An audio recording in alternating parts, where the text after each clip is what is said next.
हल्दीबारी मजार में लोग इतने तादाद के साथ आते हैं कि यहाँ चलना नहीं पड़ता, हम खुद आगे बढ़ जाते हैं। और मेरी ऐसी भी क्या मजबूरी थी कि मुझे ये करना पड़ा। वही रास्ते में हमारी गाड़ी खराब हो जाती है। तो अस्सलाम वालेकुम एवरीवन, दिस इज कासिफ। तो अभी हो रहे हैं सुबह के 6 और हम सब निकल गए हल्दीबारी मजार शरीफ के लिए। और रास्ते में हमें मिलती है चाय की टपरी, तो हम चाय पीने उतर जाते हैं और चाय बिस्किट खा के अप्रोक्स 140 किलोमीटर जर्नी कवर करके हम पहुँच जाते हैं हल्दीबारी की सरजमी पे। फिर गाड़ी पार्क करके 1.5 किलोमीटर पैदल चल के पहले थोड़ा हल्का हो लेते हैं और बैठ जाते हैं पेट भरने। फिर रोटी सब्जी खा के हम इस सुंदर सुंदर दुकानों के बीच से गुजरते हुए हम पहुंच जाते हैं दरबारी ग्राम, जहां लोग वजू बना रहे हैं। तो मैं भी वजू बना के कुछ तबरुक लेके चला आता हूं मजार शरीफ, जहां हम फातिया पढ़ के कुछ मन्नतें मांगते हैं। पर यहाँ की भीड़ नेक्स्ट लेवल थी, लोग पैर कुचल के जा रहे थे। अच्छा, फिर दुआ करके और धक्का मुक्की खा के भीड़ से बाहर निकल आता हूँ और अब चलता हूँ कुछ अच्छा सा सामान खरीदने। जुल्फिकार तलवार ढूंढने की कोशिश करता हूँ पर मिलता नहीं है, इसलिए लास्ट में ये 2 दाव ले लेता हूँ। और वीडियो बनाने के चक्कर में मैं बार बार पीछे छूट रहा था और हमारे पास पैसे की कमी होने की वजह से मुझे ये काम करना पड़ता है। अरे मजाक कर रहा हूँ, ये बस फन के लिए है। वेल, फिर सनग्लास भी हम लेने लगते हैं और सोच रहा हूँ इस हेलीकॉप्टर को खरीद लूँ,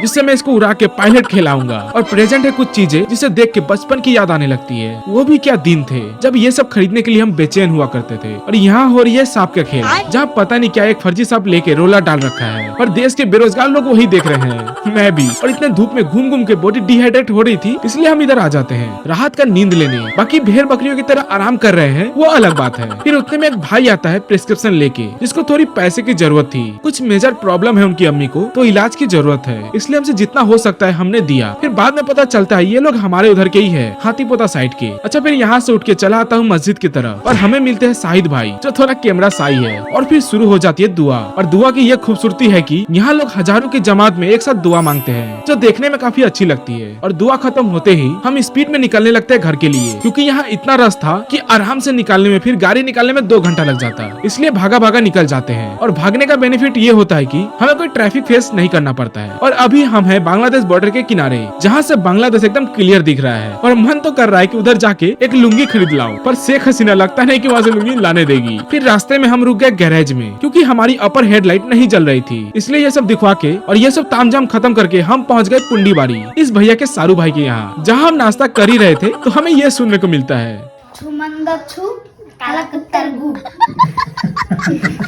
अच्छा, फिर खाना पीना खा के हम पहुंच गए सामुक तोला। और अब चलता हूं घर और मिलता हूं नेक्स्ट ब्लॉग में। तब तक के लिए डू सब्सक्राइब।